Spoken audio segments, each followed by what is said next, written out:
இப்போது புதிய அறிமுகம் ஆச்சி ஹோட்டல் சாம்பார் 50 கிராம் ரூபாய் 20 மட்டுமே. National Arogya expo AYUSH conclave ஜனவரி 9லேருந்து 12 வரைக்கும் Chennai heartfulness institute Babuji memorial ashram மணப்பாக்கத்தில். GT Holidays, South India's #1 travel brand. You know you are special when you're with GT Holidays. ரொம்ப இழுக்கிறாங்க, வாடா சண்டைக்கு வாடா அப்படின்னு விடுதலை சிறுத்தைகளை அந்த படத்துக்கெல்லாம் நீங்கள் வந்து சென்சார் போர்டில் எந்த பிரச்சனையும் இல்லாமல் வருமான வரித்துறையை வச்சு மிரட்டுவீங்க, அமலாக்கத்துறையை வச்சு மிரட்டுவீங்க. இப்போ கடைசியில் சென்சார் போர்டையும் கொண்டாடுறீங்க. காங்கிரஸுடைய முக்கியமான ஒரு மேலிட பொறுப்பாளர் ஓப்பனாக பேசுகிறார்ல. இப்போ காங்கிரஸ் நெருங்கிறதுனால தான் விஜய்க்கு இந்த அழுத்தம் வருதுன்னு. திமுக அடுத்து வலிமையான அமைப்பு நாங்கள் தான்.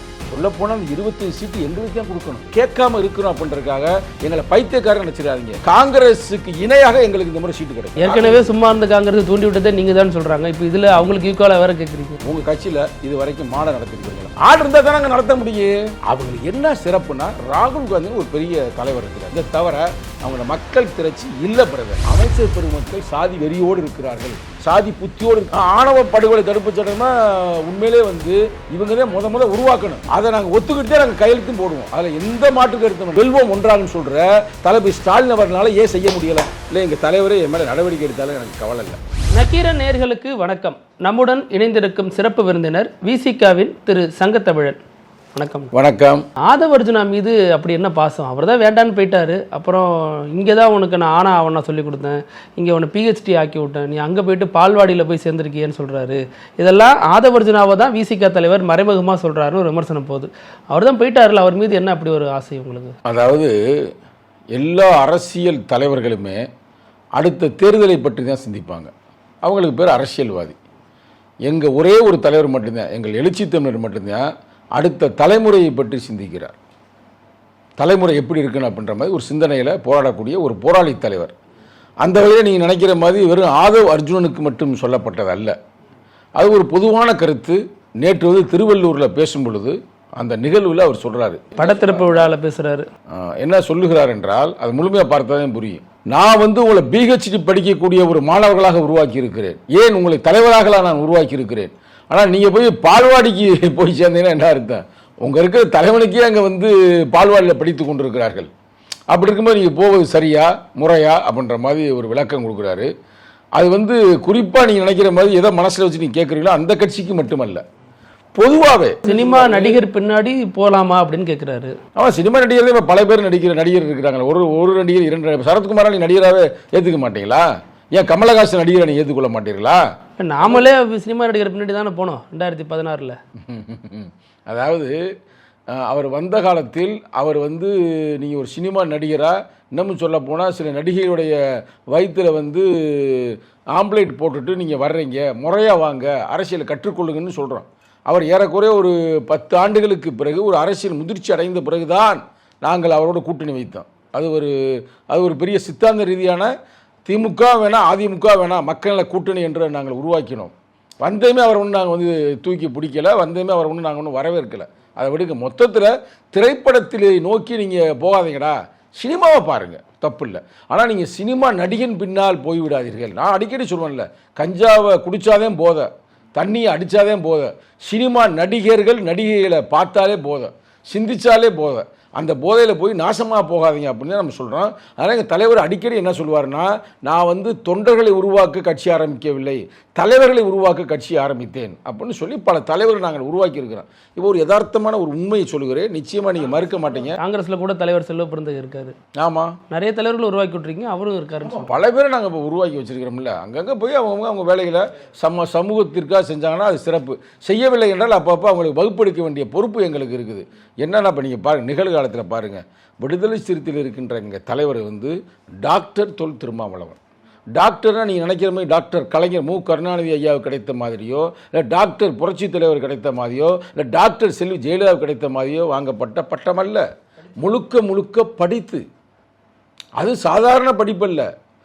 அதாவது எப்படி ஒரு இஸ்லாமியர்கள் வந்து அந்த மதத்திற்கு வந்த பிறகு ஒரு தலித்துகள் அது குறிப்பாக மீனாட்சிபுரத்தில் இருந்த பல்லர்கள் இந்த சமூகத்திலிருந்து வேணாம் அப்படின்னு வாரின பிறகு அவங்க வாழ்க்கையை வந்து எப்படி மாறி இருக்கு, வாழ்வாதாரங்கள், வாழ்க்கையோட வரலாறு எப்படி படிநிலையில் முன்னேறி இருக்காருன்னு அதை டாக்டரேட் பண்ணுறாரு. 10 ஆண்டுகளுக்கு பிறகு அவர்கள் வாழ்க்கை எப்படி இருக்குன்னு அதை கிளீனாக அவங்க சொல்கிறாங்கல்ல. எங்களை வந்து இப்போ பல்லர் என்று யாரும் அழைப்பதில்லை, எங்கள் பாய் என்று கட்டி அரவணைக்கிறார்கள் அப்படின்னு அதற்கு டாக்டரேட் வாங்கினவர். இன்னமும் சொல்ல போனால் பார்லிமெண்ட்லேயே டாக்டரேட் வாங்கின ஒரு கட்சியுடைய 100க்கு 100 2 MP யாருன்னா டாக்டரேட். அவரும் டாக்டரேட். யாரு? எங்களுடைய ரவிக்குமார் அவர்களும் டாக்டரேட். இல்லை என்ன சொல்கிறாங்கன்னா, விசிகா தான் ஆட்சியில் பங்கு அதிகாரத்தில் பங்குங்கிற அந்த முழக்கத்தை முதல்ல எழுப்புனுச்சு. இப்போ அதற்கு வலு சேர்க்கும் வகையில் காங்கிரஸ் கூட்டணிக்குள்ளே இருந்து அந்த பிரச்சனையை பெருசாக பேசுகிறப்ப விசிகா தள்ளி நிற்குது, எனக்கு அதுக்கு சம்மந்தமே இல்லைங்கிற மாதிரி நிற்குது அப்படின்னு ஒரு விமர்சனம். நீங்கள் தான் சொன்னீங்கல்ல, பல தலைவர்களை உருவாக்கினா அது ஒரு தலைவர் அங்கே தான் போயிருக்கிறார்ல. அதனால் எங்கள் தலைவர் சொன்ன கருத்துக்களுக்கு அவர் களமாடுகிறார், அது பாராட்டுகள்.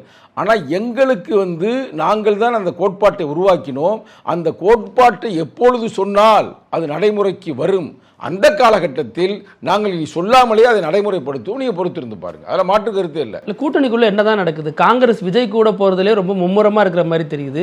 இந்த சைடு திமுக அதை பற்றி எதுவுமே பேச மாட்டேங்குது, விசிகா போன்ற கட்சிகள் அதை கண்டும் காணாமலும் இருக்குன்னா அப்போ என்ன நடக்குது? இல்லை, எங்கள் தலைவர் நேற்று தெளிவாக சொன்னார், இது சும்மா ஒரு சர்ச்சைகளுக்காக அவங்க வந்து அந்த நம்பர்ஸ் அதிகமாக்க வேண்டும் என்பதற்காகவும் இல்லை அதிகாரத்தில் பங்கு வர வேண்டும் என்பதற்காகவும் கேட்கலாம், அதில் ஒன்றும் தவறு இல்லை. ஆனால் ஃபைனலில் வந்து அங்கேருந்து எங்கே தலைமையிலிருந்து ராகுல் காந்தியோ இல்லை அங்கே அவங்களுடைய தேசிய கட்சி தலைவரோ இல்லை பிரியங்கா காந்தியோ இல்லை சோனியா காந்தியோ அமைதியாக இருக்குன்னா அவங்க அமைதியாகிடுவாங்க. அதனால் நீங்கள் ஒன்றும் பெருசாக அதை வந்து பிரச்சனையாக நீங்கள் சிந்திக்க தேவையில்லை என்று. உள் விவகாரங்களில் நீங்கள் தலையிடாதீங்க அப்படின்லாம் மாணிக்கம் தாக்கூர் சொல்கிறார். பிரவீன் சக்கரவர்த்தி கருத்துக்கு நீங்கள்லாம் சொன்ன பதிலில் தான் அவர் அந்த மாதிரி சொல்கிறாருன்னு புரிஞ்சுக்கலாம். ஒருவேளை இப்போ நம்ம பேசுனதுக்கு தப்பாக போச்சோ, தலையிட்டு நம்ம பேசக்கூடாது, அப்போ ரைட்டு ஓகே நாங்கள் பேசலப்பா, நீங்கள் என்னவோ பண்ணிக்கிறீங்க. ஆனால் ஒரு திராவிட முன்னேற்றக் கழகம் என்பது மதச்சார்பின்மை அப்படின்ற ஒரு கோட்பாட்டில் இயங்கக்கூடிய ஒரு அமைப்பு. அதனால தான் நாங்கள் இந்த கூட்டணியில் இருக்கிறோம். சரிங்களா? அவங்களுக்கு ஒன்றும் மதச்சார்பின்மைலாம் இல்லை, அவங்க பூரா சங்கியாக மாறிட்டாங்க. நேற்று கூட எடப்பாடி வந்து இங்கே வரும் பொழுது பார்க்கல அமித்ஷாவை, நீ பார்க்க மாட்டியா, உன்னை என்ன பண்ணுறேன் பாருன்னு டேபிளில் எல்லாத்தையும் எடுத்து வச்சுக்கிட்டு வர்றையா இல்லை நாங்கள் ஆள் அனுப்பவா, இந்த போய் சரண்டர் ஆகிட்டார். நேற்று போய் பேசிட்டு இப்போ காலையில் பேட்டி கொடுத்துட்டாரு. அப்போ இல்லை எடப்பாடி ஆளுமைன்னு சொல்கிறாங்க, அங்கே வந்து புதுக்கோட்டையில் வந்து அமித்ஷா வந்து என்டிஏ ஆட்சி அமைக்கும், என்டிஏ கூட்டணி ஆட்சி அமையும் சொல்கிறார். எடப்பாடி தனிப்பெரும்பான்மையாக அதிமுக ஆட்சி அமைக்குங்கிறாரு. அது வந்து ஒரு வலிமையான ஒரு பதில். அதெல்லாம் எங்களுடைய இதெல்லாம் தெரியுதா, விடுதலை சிறுத்தைகள் எவ்வளவுக்கு வந்து கருத்தாக்கத்தை உருவாக்கி இருக்கிறேன் என்று எங்கள் தலைவரே சொன்னார். கவனமாக இருங்க, எடப்பாடி அவர்களே உங்கள் கட்சியை அழித்து விடுவார் அமித்ஷா அப்படின்னாரு.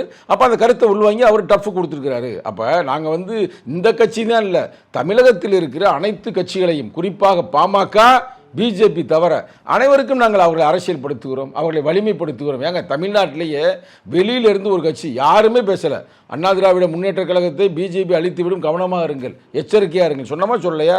அப்போ அதனால தான் அவர் அன்னைக்கு போய் பார்க்கணும்னு வச்சுக்கோங்க. இல்லை இதில் காங்கிரஸ் கூட்டணியோட நிலைப்பாடு என்னவா இருக்குன்னு தான் எல்லாரும் திருப்பி கேட்க. ஐயோ நீங்கள் தான் சொன்னீங்க பேசினா பிரச்சனை பண்ணுவாங்க, அப்படி திருப்பி ஏன்டா கேட்குறீங்க? கூட்டணியில் இருக்கீங்க, இந்த கூட்டணி வெற்றி பெறணும்னு நினைக்கிறது தான் உங்களுடைய எண்ணமாகவும் இருக்கும் இந்த தேர்தலை பொறுத்த வரைக்கும். ஆனால் மாணிக்கம் தாக்கூர், பிரவீன் சக்கரவர்த்தி இந்த மாதிரியான நபர்களுடைய பேச்சுங்கிறது காங்கிரஸ் கூட்டணி திமுக கூட்டணியில் சலசலப்ப.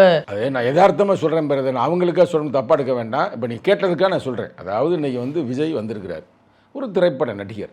இன்றைக்கி அவருக்கு வந்து கூட்டம் அதிகமாக வருகிறதா வரவில்லைன்னு உங்களுக்கே தெரியும். அப்போ அப்படிப்பட்ட சூழ்நிலையில் நம்ம வந்து இன்றைக்கி வந்து ஒரு ஆட்சியிலும் பங்கு அதிகாரத்திலும் பங்கு கேட்போம். அவரே இப்போ மார்க்கெட்டை ஓப்பன் பண்ணிட்டாரு, ரைட்டா, வாங்கன்னு எல்லாத்தையும் கூப்பிட்றாரு. அப்போ நம்ம அங்கே போவோம். இவங்க கடந்த முறை எத்தனை சீட்டு கொடுத்தாங்க? 25 சீட்டு தான் கொடுத்தாங்க. 25ல் 18 நம்ம வெற்றி பெற்றோம். ஒன்றும் நமக்கு ஒன்றும் பெருசாக பயனடையவில்லை. அப்போ நம்ம அங்கே போவோம் அப்படின்றது எண்ணத்தில் தான் இப்போ அவங்க எல்லாருமே பேசிகிட்டு இருக்காங்க. ஆனால் மாநில தலைவர் அப்படி பேசலை, 2 பேரும் பேசுகிறாங்க. நீ சொன்ன மாணிக் தாக்கூர் என்ப ஒரு எம்பியும் இன்னொரு எம்பியும் பேசுகிறாங்க. ஒரு அக்கா வேறு பேசிகிட்டு இருக்காங்க, பார்த்தீங்களா பார்க்கலையா? இப்போ கூட பேட்டி கொடுத்துருக்குறாங்க. சரிங்களா? அப்போ அது அவங்களுடைய ஒரு தேவையை ஒட்டி இருக்கலாம், அதுவுடைய கட்சி நிலைப்பாடாக இருக்கு. கூட்டணி அரசியல் அதை தாண்டி தனிப்பட்ட முறையில் சப்போர்ட் பண்ணுறாங்க. இப்போ ஒரு படம் வந்து தணிக்கை சான்றிதழ் பிரச்சனையில் இருக்கிறப்ப ஜோதிமணிலேருந்து விருதுநகர் எம்பியிலேருந்து பலரும் சப்போர்ட் பண்ணுறாங்களே. இல்லை அது உண்மைதான். அதாவது எப்படின்னா ஒரு திரைப்படத்தை வந்து நீங்கள் திரைப்படமாக தான் பார்க்கணும். சரிங்களா? அதில் கருத்து சுதந்திரம் எல்லா திரைக்காவியங்களுக்கும் இருக்குது.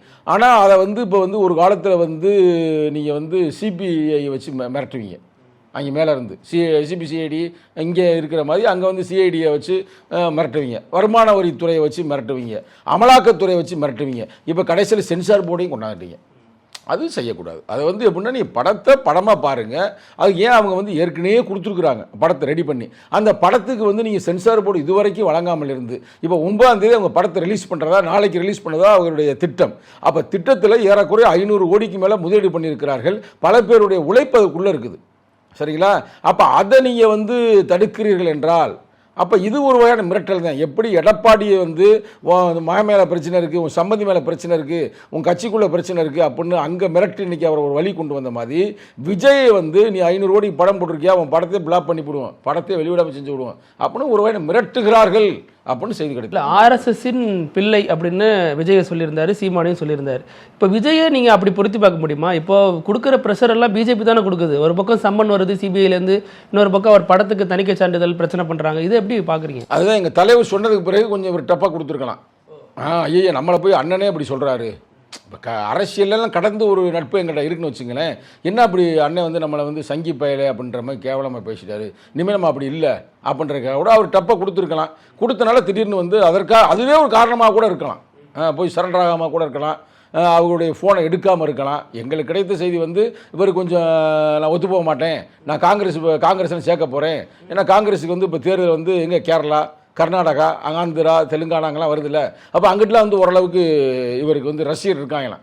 ஒரு ஊரில் ஒரு தொகுதியில் ஒரு 10 ஓட்டு வந்தால் பார்த்துக்குங்க, அதான் வெற்றி தோல்வி தீர்மானிக்குது. அப்போ அதனால் இவர்கிட்ட போய் சேரலாம் அப்படின்ற மாதிரி காங்கிரஸ் கணக்கு போடுகிறது.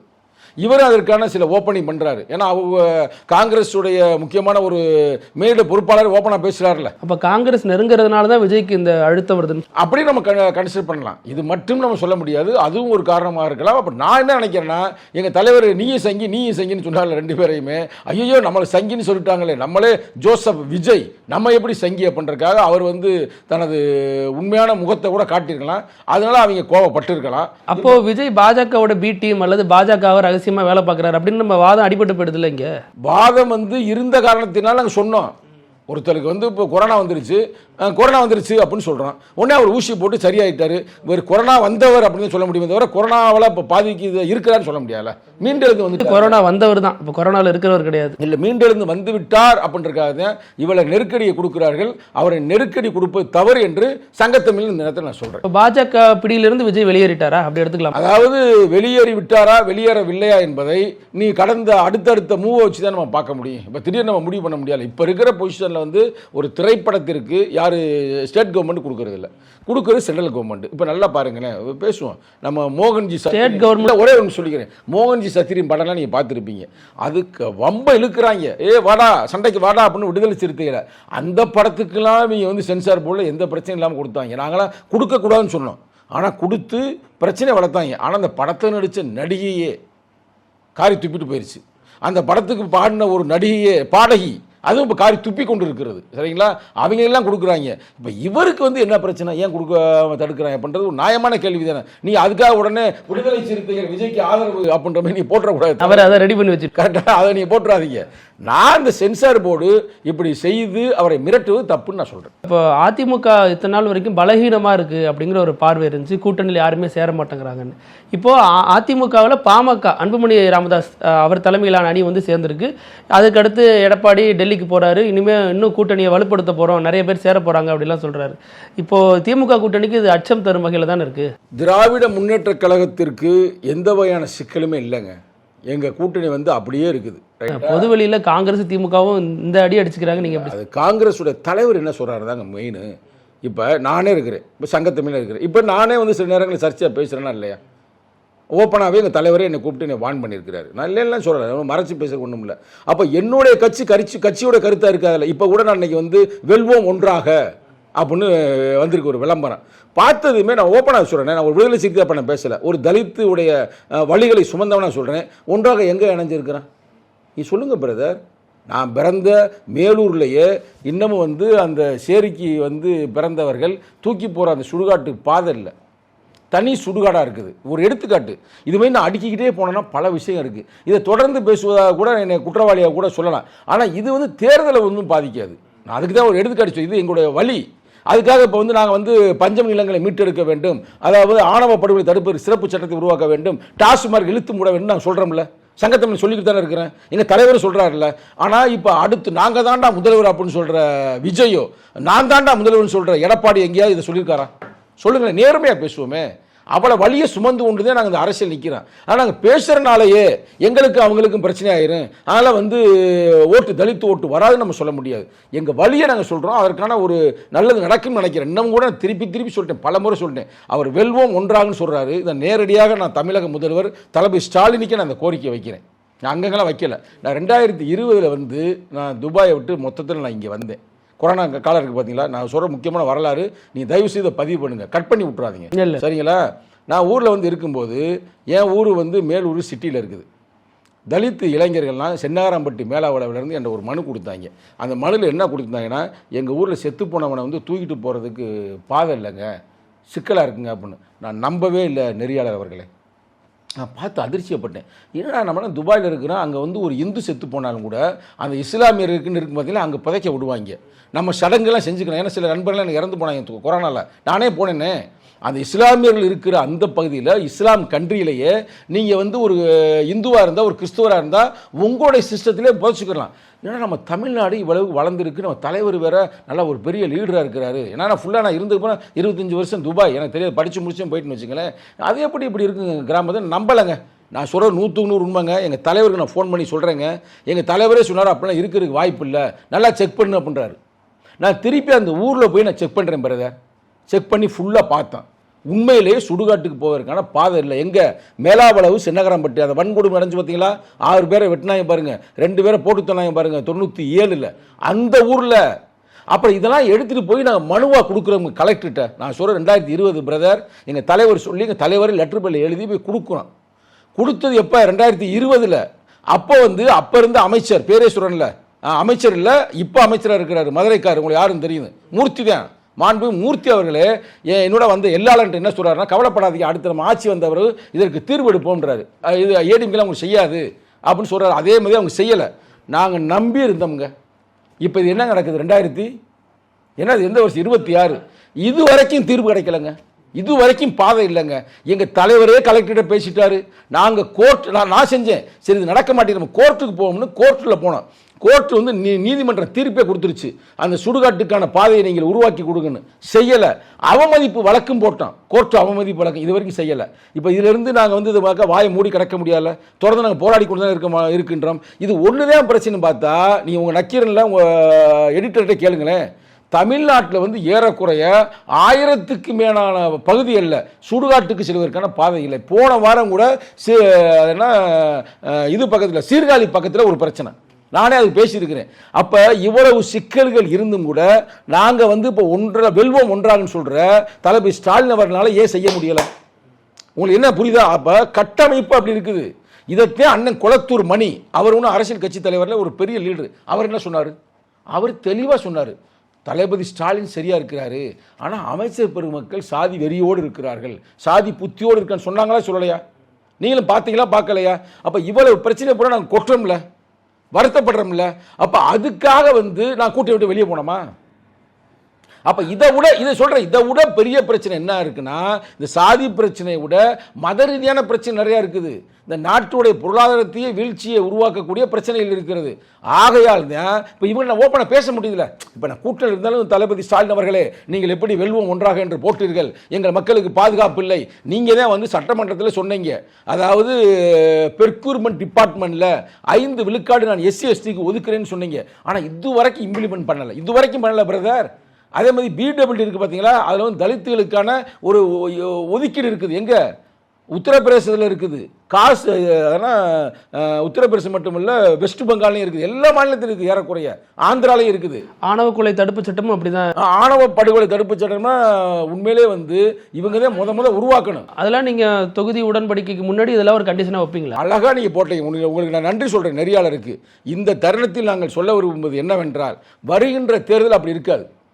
வர 2026 தேர்தலில் நாங்கள் ஏறக்குறைய ஒரு 10 விஷயங்களை நாங்கள் அக்ரிமெண்ட்டாக போடுவோம். அதை நாங்கள் ஒத்துக்கிட்டு தான் நாங்கள் கையெழுத்தும் போடுவோம். அதில் எந்த மாற்று கருத்தும் நாங்கள் வலியுறுத்துவோம் தலைவர்கிட்ட. அனைத்து தொண்டர்களும் போய் நாங்கள் வலியுறுத்தாமல் நாங்கள் விட மாட்டோம். ஒன்று ரெண்டு இல்லை, மொதல் விஷயமே ஆணவ படுகொலை தடுப்பதற்கான சிறப்பு சட்டத்தை உருவாக்கு. அதேமாதிரி தாட்கோ நிறுவனத்திற்கு தனி வங்கியை உருவாக்கு. ஒரு எடுத்துக்காட்டுக்கு சொல்கிறேன் பிரதர். அதே மாதிரி இந்த செத்து போனவன் தூக்கி போறதுக்கான சுடுகாட்டு பாதையை உருவாக்கு. சப்ளான கொண்டாண்டாங்க, எஸ்சி சப்ளான உருவாக்கிட்டாங்க. அதை இன்னும் நடைமுறைப்படுத்தலை. கேட்போம், பெரிக்யூர்மெண்ட் டிபார்ட்மெண்ட்ல 5 விழுக்காடு நடைமுறைப்படுத்துன்னு சொல்லுவோம். பிடபிள்யூல ஏன் அவங்க சங்கிப்பேடு ஆடுற குஜராத்தில் கூட இருக்குது 5 விழுக்காடு, ஏன் இங்கே உருவாக்கு? இதெல்லாம் சேர்ந்தாதான் வெல்வோம் ஒன்றாக, இணைவோம் ஒன்றாக அப்படின்னு மக்கள் ஏற்றுக்கொள்வார்கள். அதை நாங்கள் தொடர்ந்து வலியுறுத்தும் பிரதர். அதனால் வலியுறுத்துவதற்கு நிச்சயமாக அவர்களும் செவிசாய்ப்பார்கள். இப்போ முடிஞ்சு போச்சு, 5 ஆண்டுகள் முடிய போகுது. வருகின்ற ஆட்சி காலத்தில் இது ஒரு தலித்து மக்களுக்கு ஒரு விடுதலையை அடையக்கூடிய ஒரு நல்ல ஒரு வளர்ச்சி உருவாக்கக்கூடிய ஒரு ஆட்சியாக அமையும். இதில் இன்னொரு கோணம் இருக்குது. இதில் இன்னொன்று சொல்கிறாங்கன்னா, காங்கிரஸ் வந்து வாயுள்ள பிள்ளையா இருக்குது, தொடர்ந்து ஆட்சியில் பங்கு அதிகாரத்தில் பங்குன்னு வைக்கிறப்போ ஒரு கட்டத்தில் திமுக வந்து நிலைப்பாட்டுக்கு வர வாய்ப்பு இருக்குது, அல்லது வேறு ஏதாவது தொகுதி பங்கீடு அடிப்படையாவது கூட கொடுப்பாங்க. இப்போ மற்ற கட்சிகள்லாம் அமைதியாகவே இருக்குது, அப்போ திமுக கொடுக்குறத அவங்க வாங்கிட்டு போயிடுவாங்களா? பிரதர், நான் இன்னொரு கருத்து சொல்கிறேன். நீங்கள் என்னை வந்து தப்பாக எடுத்துக்கிட்டாலும் சரி, இல்லை எங்கள் தலைவரே என் மேலே நடவடிக்கை எடுத்தாலும் எனக்கு கவலை இல்லை. நான் உண்மையை பேசக்கூடிய ஆள். திராவிட முன்னேற்ற கழகம், அதற்கு அடுத்தபடியாக வலிமையான அமைப்பு விடுதலை சிறுத்தை. நான் சும்மா போகிற போக்கில் சவுடாலாம் பேசலை. நான் களத்தில் போய்கிட்டு இருக்கிற ஆள். எனக்கு இப்போ வந்து தமிழ்நாட்டில் எல்லா தொகுதி 234 தொகுதி என்ன பொசிஷனில் இருக்குன்னு என்கிட்ட தரவு இருக்குது. அங்கே எந்தெந்த கட்சி எந்தெந்த பிரஸ்டேஜில் இருக்குன்னு எங்களுக்கு தெரியும். ஏன்னா இப்போ எங்கள் தலைவர் பார்க்க சொல்லியிருக்கிறாரு. தொகுதி மாவட்ட செயலாளர்லாம் போட்டிருக்கு. 234 தொகுதிக்கு நாங்கள் ஒரு அறிவியல் அப்ரோச்சுங்க, அதாவது சயின்டிஃபிக் அப்ரோச். இதுக்கு பேர் என்னென்னா, நீங்கள் படிச்சிருப்பீங்க, படித்தலைங்கிறத ஒர்க் பிரேக் டவுன் ஸ்ட்ரக்சர்னு சொல்லுவாங்க, WPSன்னு சொல்லுவாங்க. அதாவது அது ஒர்க்கை பகிர்ந்து கொடுப்பது, ரைட் மைண்ட் ரைட் ஜாப். அதே நேரத்தில் அவனை எல்லையை வரையறுப்பது, அவனுக்கான என்னென்ன செயல் திட்டத்தை வகுத்து கொடுப்பது. ஆனால் 234க்கும் போட்டிருக்கோம்னா எந்த அர்த்தத்தில் போட்டிருக்கிறோம்? எந்த அர்த்தத்தில் போட்டிருக்கோம்? அப்போ திராவிட முன்னேற்ற கழகம் அந்த கூட்டணியில் மக்கள், அதனால் மதச்சார்பற்ற அந்த கூட்டணியிலேயே திமுக அடுத்து வலிமையான அமைப்பு நாங்கள் தான். சொல்லப்போனால் அந்த 25 சீட்டு எங்களுக்கு தான் கொடுக்கணும்.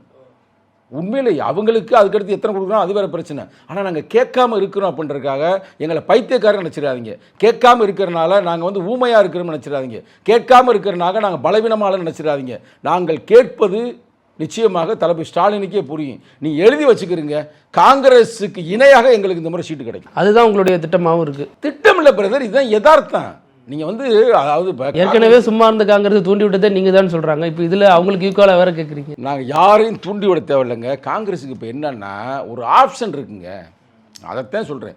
நாங்கள் வந்து எங்கள் ஜன்னலை பூரா கதவை பூரா நாங்களே மூடிக்கிட்டோம். ஆமாம், அதான் கடைசி பேச்சில் சொல்லியிருக்காரு எங்கள் தலைவர். இப்போ தானே சென்னையில் பேசினாருங்க, கிறிஸ்துவ மக்கள் தாக்கப்படுகிறார்கள் என்பதற்காக ஒரு மாபெரும் ஒரு பெரிய ஆர்ப்பாட்டம் நடத்தினாரால். என்ன சொல்கிறாரு, நான் டோரை க்ளோஸ் பண்ணிட்டேன், ஜன்னலேருந்து கொஞ்சம் காற்று வந்துக்கிட்டு இருந்துச்சு. யார்? அதுதான் விஜய், ரைட்டா? அந்த ஜன்னலையும் நாங்கள் மூடி போட்டோம். அப்போ எல்லா பக்கட்டும் மூடியாச்சு கதவை, ரைட்டா? அப்போ ஒரே வந்து எங்களுடைய இது வந்து திராவிட முன்னேற்ற கழகம் தான். அது எதுக்காகனா கொள்கை சார்ந்த ஒரு கூட்டணி, மதச்சார்பின்மைன்றது. அப்போ நாங்கள் இவ்வளவுக்கு நாங்கள் பேசுகிறோம், இவ்வளோ வழியை பூரா நான் சொன்னேன்ல, இத்தனை வழியில் சொன்னேன். சுடுகாட்டு மேட்டர்லாம் என் வாழ்க்கையில் பாதிச்சதுங்க, என் பொழப்பே போச்சுங்க. ஓப்பனாக சொல்ல போனால் இன்னொன்று உங்கள் நக்கீரன் சொல்கிறேன், முக்கிய உண்மை, நீங்கள் செக் பண்ணிக்கிறீங்க. நான் துபாயை விட்டு வந்தேன்ல, என் வீடு ஷார்ஜால அப்படியே மூடி கிடக்குது. அவங்க 5 வருஷம் வீட்டையே திறக்கலை அப்படின்னு என் மேலே இப்போ கேஸ் போட்டிருக்கிறாங்க. என் கார் வந்து ரேஞ்ச் ரோவர், சாதாரண வண்டி இல்லை, தளபதி ஸ்டாலின் ஓடிட்டுறாருல, இதை விட ஹை குவாலிட்டி நான் வச்சுருக்கிறது. அந்த வண்டி வந்து இப்போ அப்படியே கேரளத்தில் கிடக்குது. எதுக்காக? இந்த சுடுகாட்டு பிரச்சனையை நம்மளால் தீர்க்க முடியல, நம்ம போய் துபாயில் போய் என்ன பண்ண போகிறோம் அப்படின்ற மன உளைச்சலில் தாங்க நான் இருக்கிறேன். நான் ஒன்றும் பொய்யாலாம் பேசலை, நான் பேச 100க்கு 100 உண்மை. செய்யவே முடியலைங்க, இது வரைக்கும் இல்லைங்க, கோர்ட்டுக்கு போயாச்சுங்க. அப்போ இதெல்லாம் வந்து தளபதி ஸ்டாலின் சொல்கிறாங்களா சொல்லலையான்னு தெரியல. அது இந்த ஆணவ படுகொலை இங்கே நடந்துச்சு பார்த்தீங்களா, அந்த இதில் திருநெல்வேலி சைடு பார்த்தீங்களா, அந்த தம்பி பிரச்சனை நடக்கும்போது எங்கள் தலைவர் என்னத்தையும் அனுப்பியிருந்தார். ஒரு 3-4 பேர் தலைமையிலேருந்து போனோம். அங்கே போனவே கண்டுபிடிச்சிட்டோம், இது பயங்கர திட்டமிட்டு நடத்தப்பட்ட ஒரு சதின்னு. இப்போ சிபிசிடி அதுதானே சொல்கிறாங்க. அந்த பையனை தனியாக கொள்ளலை, அவனோட சேர்ந்து அப்பா சரவணே, அவங்க அம்மா எல்லாம் வந்து பிளான் பண்ணி தான் கொடுத்துருக்கான்னு இப்போ சிபிசிஐடி சொல்லுது. ஆனால் இது வரைக்கும் அந்த அம்மாவை இன்னும் கைது பண்ணலை. அவங்க அப்பாவை மட்டும் தான் கைது பண்ணி உள்ள போட்டிருக்காங்க, அந்த பையனை கைது பண்ணி உள்ள போட்டிருக்கிறாங்க. ஆணவ படுகொலை அது ஒன்று மட்டுமல்ல, எல்லாத்துக்கும் நாங்கள் போராடி கொண்டு தான் இருக்கிறோம். அது மாதிரி பல விஷயத்துக்கு போராட தீர்வு கிடைக்கல. இதில் இன்னொன்று சொல்கிறாங்க, இப்போ ஆல்ரெடி உள்ள இப்போ ஒரு விமர்சனம் தான், விசிகாவிலிருந்து நிறைய தலித் இளைஞர்கள் வந்து விஜயை நோக்கி போகிறாங்க ஒரு குற்றச்சாட்டு இருந்துச்சு. அதை உங்களை போன்றவர் மறுத்துக்கிட்டே வந்தாங்க. இப்போ விசிகா தலைவரே சொல்கிறார், இங்கேருந்து போன ஒருத்தருக்கு தான் அவர் பாடமே எடுக்கிறாரு, இங்கே ஆணவனை கற்றுக் கொடுத்தா நீ அங்கே போய் பால்வாடிட்டு சேர்ந்துட்டியங்கிறார். அப்போ அது நடக்கிறது தானே அவர் சொல்கிறாரு. அதாவது நான் இப்பயும் சொல்கிறேன், புரட்சியாளர் அம்பேத்கருடைய கோட்பாடுகளை உள்வாங்கியவங்க, அதேமாரி எங்கள் தலைவரை படித்தவங்க, ஒரு பய போகலை. இல்லை 35 வருஷமா பாடம் நடத்திருக்கு. ஒரு பதறு போயிருக்குங்க, அதுக்காக 1-2 போகாமல் இருக்க மாட்டாங்க. இல்லை, எல்லா கட்சியிலையும் அந்த சிக்கல் இருக்கத்தானே செய்யும். அதனால் 1-2 பேர் போயிருக்காங்க. அவங்களுக்கு தலைவர் கிளாஸ் எடுத்துட்டார், வகுப்பு எடுத்துட்டார். போகணும்னு நினைக்கிறவங்க நீ போக மாட்டேன், டேய் உன்னை டாக்டரேட் பண்ண வச்சிருக்கேன்டா, உன்னை வந்து பிஹெச்டி ஆக்கியிருக்கிறேன், ஒரு முனைவர் பட்டம் கொடுக்குற அளவுக்கு உன்னை உருவாக்கிறேன், பால்வாடிக்கு ஏண்டா போகிற அப்படின்ற அது யதார்த்தம் தான். இப்போ நீங்கள் விஜயே நீ போய் நேரம் இப்போ என்ன இன்டர்வியூ எடுக்கிற மாதிரி கேளுங்க, அவரால் பதில் சொல்ல முடியாது. ஏன்னா அவர் சினிமாவில் கிங்காக இருக்கலாம், ரைட்டாக, போஸ்ட் ஆஃபீஸ் கிங்காக அவர் தான், அதில் மாட்டுக்கிறதுல. அரசியலை கற்று குட்டிங்க. இன்னமும் சொல்ல போனால் அரசியலை பொறுத்த வரைக்கும் அவர் பால்வாடி. அவர்கிட்ட போய்ட்டு நீ பிஹெச்டி படிச்சு போய் ஏன்டா அங்கே போய் நிற்கிற அப்படின்றது ஒரு யதார்த்தமான சொல்லாடல். ஆகையால் இதுக்கு முன்னாடி 1-2 பேர் போயிருந்தாலும் இந்த எங்கள் தலைவருடைய அந்த கருத்துக்கு பிறகு, இப்போ எங்களுடைய பேட்டிக்கு பிறகு நிச்சயம் யாரும் போவதற்கு வாய்ப்பு இல்லை. ஒரே ஒரு குற்றம் சொல்கிறாங்க, வேறு ஒன்றும் இல்லைங்க. இந்த திமுக கூட்டணி நீங்கள் இருக்கிறீங்க, அவங்க பாவத்தை ஏன் நீங்கள் சுமக்கிறீங்க, இதானா இங்கே இருக்கிற கருத்து. நான் ஓப்பனாக சொல்கிறேன். அன்னைக்கு வந்து இலங்கை பிரச்சனை பையன் நாங்கள் நேர்மையாக போராடினோம் இந்த ஈழ மக்களுக்காக, அது எல்லாருக்குமே தெரியும். நக்கீரிலே பல முறை எழுதியிருக்கிறீங்க. மேதகு அவர்களே எங்கள் தலைவரை கூப்பிட்டு நேரடியாக பாராட்டினார், பல நாடுகளுக்கு போனார். ஏன் அவங்க மேதகுடைய அப்பா இறந்த பிறகு அங்கே போய் கடைசி அந்த ஈமச்சடங்குலாம் செய்வாங்க பார்த்தீங்களா, மேதகு இல்லை, இப்பையும் இல்லை. அந்த காலத்தில் எங்கள் தலைவர் தானே செய்ய சொன்னாங்க, தந்தைக்கு செய்யக்கூடிய ஒரு கடமையாக. மேதகே இல்லை, நீங்கள் தாங்க செய்யணும் அப்படின்னு செய்ய சொன்னாங்க. அந்த நேரத்தில் வந்து மேதகு வருவார்னாங்க. ஆனால் எங்கள் தலைவருக்கு மட்டும் தெரியும் மேதகு இல்லை. அப்போ அந்த இதை நம்ம தான் செய்யணும். அந்த உச்சாரத்தில் இருந்த எங்கள் தலைவர் தான், அதில் மாற்று கருத்து இல்லை. ஆனால் எங்கள்கிட்ட வந்து திமுகனால் இந்த அடிப்படைகளை எங்களால் தீர்த்து எடுக்க முடியலையே. திமுகவில் உண்மையிலே தலைமைக்கு மனச்சாட்சின்னு ஒன்று இருந்தால் நம்ம எவ்வளவு நம்ம பாவங்களையும் பழிகளையும் அவர் சுமந்திருக்கிறாரு. இதெல்லாம் உண்மை பிரதர், நீங்கள் தப்பாக எடுக்காதீங்க. ஆனால் எங்களுக்கு வந்து இன்னும் நசுக்கி கொண்டு தான் இருக்கிறார்கள். இதில் மாற்று கருத்தே இல்லை. நான் போகிற போக்குலாம் சொல்ல, எங்கள் மக்களுக்கான எந்த தீர்வுமே இந்த திராவிட முன்னேற்ற கழகம் ஆட்சி காலத்தில் நடக்கலைங்க. நான் நேரடியான ஒரு குற்றச்சாட்டை வைக்கிறேன். அதுக்காக நாங்கள் கூட்டணி உடைச்சிட்டுலாம் போக மாட்டோம். எங்களுக்கு தான் எல்லாமே இருக்குது, ரைட்ஸ் இருக்குது. சொல்லப்போனால் எங்கள் தலைமையிலேயே ஒரு கூட்டணியை உருவாக்கணும். ஆனால் ஏன் நாங்கள் செய்ய மாட்டோம் அப்படின்றதை நான் கருத்து சொல்கிறோம். எங்கள் மக்கள் இன்னும் அரசியல்படுத்தப்படலை, அதான் யதார்த்தமான உண்மை. அப்போ வந்து என்ன பண்ணணும், இப்போ ஒரு வலிமையான ஒரு அமைப்பு திராவிட முன்னேற்ற கழகம், அந்த அமைப்பு மூலமாக தான் சங்கிகளை ஒழிக்க முடியும். இப்போ அவரே சட்டமே போடுறாருங்க, யார் முதல்வரே போடுறாரு, செயல்படுத்த முடியலை. நீதிமன்றம் சொல்லுதோ சொல்லையா? நான் இருக்க ஒரு முறை நீதிமன்றம் என்ன சொல்லுது, முதல்வர் நல்லா தான் போடுறாரு, ஸ்கீம்லாம் சூப்பராக போடுறாரு, ஆனால் அதிகாரிகள் செய்ய மாட்டாங்க. குளத்தூர் மணி அண்ணன் யார்? அவரே திமுக ஆதரவாளர் தானே, திராவிட கோட்பாடு உள்வாங்கினவர் தானே, ஒரு காலத்தில் வீரமணியோட ஒன்றா இருந்தவர் தானே, கலைஞரோட ஒற்று இருந்தவர் தானே. அவரே சொல்கிறாரு, நான் சங்கத்தமிழ் சொல்கிறது இருக்கட்டும், இல்லை எங்கள் எழுச்சி தமிழ் சொல்கிறது இருக்கட்டும், என்ன சொல்கிறாரு, இவ்வளவு பிரச்சனை இங்கே சாதி வெறியர்கள் இங்கே தலைவரித்து ஆடுகிறார் என்றால் அமைச்சர்கள் பெரிய பெரிய சாதி வெறி பிடித்தவராக இருக்கிறார்கள், நம்ம அமைச்சருக்காரு பாதுகாத்துக் கொள்வார் அப்படின்ற தைரியத்தில் தான் இதெல்லாம் பண்ணுறாங்க. அப்போ இதெல்லாம் ஏன் அவங்க செய்யாமல் இருக்கான்னு கேட்க முடியுமே தவிர அதுக்காக கூட்டணி உடைக்க முடியாது. ஏன்னா இதை உடச்சி நீ ரோட்டில் போய் நிற்ப. ஓப்பனாக சொல்கிறேன், அதிமுகவுக்கு அந்த புத்தியே இல்லை. அதிமுக ஆட்சியில் இதே மாதிரி சங்கத்தமிழ் பேசினா நேரம் குண்டாசில் போட்டிருப்பாங்க. நான் தான் ஓப்பனாக சொல்கிறேன்ல, பிஜேபி சொல்லிடுறே அவனை குண்டாசில் போட்டு எதிர்த்து பேசுகிறேன் ரொம்ப அப்படின்னா திமுக என்னது அவர் கேட்குறாரு. நான் கேள்விப்பட்டேனே, முதல்வரே வந்து நம்ம பேட்டியெல்லாம் பார்க்குறாரு, அவன் பேசுகிறதுல கரெக்டாக தான் பேசுகிறேன், சங்கத்தமிழ் தப்பு இல்லை, நான் வருங்காலங்களில் நம்ம செய்வோம் அப்படின்னு இருக்கிறாரு. அப்போ அதனால தான் நாங்கள் போராடி கொண்டிருக்கோம். இதை போய் காங்கிரஸோட கம்பேர் பண்ணாதீங்க. இன்றைக்கி வந்து திமுக கூட்டணியில் திமுகவுக்கு அடுத்து எல்லா இடத்துலையும் முகாம் இருக்கிற அமைப்பு, எல்லா இடத்துலையும் மக்கள் திரைச்சிருக்கிற அமைப்பு, ஓட்டு குத்துற அமைப்பு. அதுவும் நீங்கள் தென் மாவட்டத்தையும் சேர்த்துக்கிறீங்க, அங்கேயும் இருக்குது எங்களுக்கு ஓட்டு. எங்கே திருச்செந்தூர்லையும் இருக்குது, தென்காசிலையும் இருக்குது, இங்கே சென்னையிலையும் இருக்குது, திருவள்ளூர் வரைக்கும் இருக்குது, அந்த இந்த மூலையிலேருந்து அந்த கடைசி வரைக்குமே இருக்குது. எல்லா இடத்துலையும் ஓட்டு இருக்கா இல்லையா? ஓப்பனாக சொல்லுங்கள். எல்லா இடத்துலையும் 234 போட்டுட்டோம்ல. அப்போ எங்களுக்கு கொடுக்குற விட்டுவிட்டு மற்றவங்களுக்கு வந்து கொடுக்குறாங்கன்னா நம்ம என்னத்தை சொல்கிறது? நீங்களே சொல்லுங்கள் பிரதர். சரி, இப்போ நாங்கள் மாநாடு நடத்திருக்கிறோமே, நான் காங்கிரஸ் உங்களை தப்பாக எடுக்கலை, உடனே வந்து உங்கள் உள்ள தலைவரெல்லாம் என்னை யாருங்க எழுதுறாதீங்க, பேசாதீங்க. உங்கள் கட்சியில் இது வரைக்கும் மாநாடு நடத்திருக்கிறீங்களா? சொல்லுங்கள் பிரதர். ஆள் இருந்தால் தானே அங்கே நடத்த முடியும். உங்களுக்கு வந்து சட்டை இருந்தால் தானே அகப்பைக்கு வரும். அவங்களுக்கு என்ன சிறப்புனா, ராகுல் காந்தின்னு ஒரு பெரிய தலைவர் இருக்கிறார், ஆர்எஸ்எஸ் கும்பலை எதிர்க்கிறதுக்கு. அந்த தேசிய கட்சின்னு ஒரு பெரிய கொள்கை இருக்குது. அவங்க மதச்சார்பு இன்மைன்றது கட்சியோடைய கோட்பாடு இருக்குது. இதை தவிர அவங்களோட மக்கள் திரட்சி இல்லை பிரதர். நான் ஓப்பனாக சொல்கிறேன், எங்கள் அப்பா வந்து மதுரை மாவட்ட காங்கிரஸுடைய மாவட்ட செயலாளர் 2000 எப்போ 2000ங்க பிரதர். அப்போ அப்படிப்பட்ட காங்கிரஸை பற்றி எல்லாம் தெரியும்ல. அப்போ இருந்த ஆள்லாம் இப்போ எங்கேயுமே இல்லை, எல்லாம் விடுதலை செய்தே இருக்கிறாங்க. இதுதான் இயற்கை, தமிழ்நாடு பூரா அதான் பொசிஷன். ரொம்ப நன்றி என்ன, நிறைய விஷயங்கள் பகிர்ந்துக்கிட்டீங்க, மனக்குமரலை கொட்டியிருக்கீங்க, எதிர்பார்ப்பை சொல்லியிருக்கீங்க, வழக்கம் போல் சர்ச்சை தீயும் பற்ற வச்சுருக்கீங்க. பார்ப்போம் எப்படி பற்றிட்டு எரியுதுன்னு. உங்கள் நேரத்துக்கு கருத்துக்கு ரொம்ப நன்றி. நன்றி, வணக்கம். நேஷனல் ஆரோக்கியா எக்ஸ்போ அண்ட் நம்ம சென்னையில் மணப்பக்கத்தில் உள்ள ஹார்ட்ஃபுல்னஸ் இன்ஸ்டிடியூட் பாபுஜி மெமோரியல் ஆசிரமம் January 9 to 12. Click the link below and register. Nakkheeran டிவிக்கு சப்ஸ்கிரைப் செய்யுங்கள். உங்கள் ஆதரவே எங்கள் பலம். ஆசிரியர்களுக்கு நண்பனாகவும் மாணவர்களுக்கு ஆசானாகவும் திகழும் தேர்வு வழிகாட்டி. ஒவ்வொரு பாடத்திற்கும் அனுபவமிக்க ஆசிரியர்களின் துல்லியமான தெளிவான விடைகள். CNC இருக்கு, தேர்வு பயம் எதற்கு? இது தீரன் பப்ளிஷிங் ஹவுஸ் விற்பனை வெளியீடு.